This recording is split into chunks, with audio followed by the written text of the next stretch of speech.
أما السفينة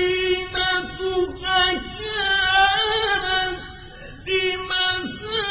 لمساكين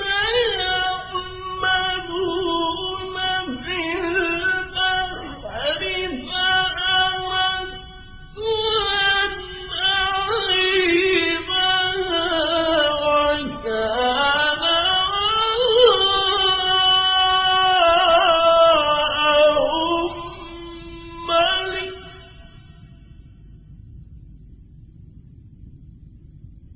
وكان وراءهم ملك يأخذ كل سفينة غصبا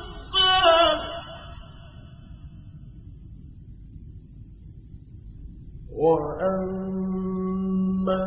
الغلام فكان أبواه مؤمنين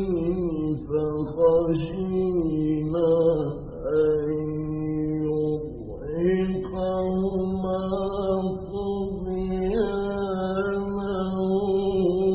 وكفرا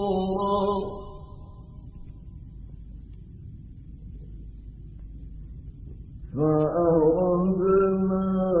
أن يبدلهما ربهما خيرا منه زكاة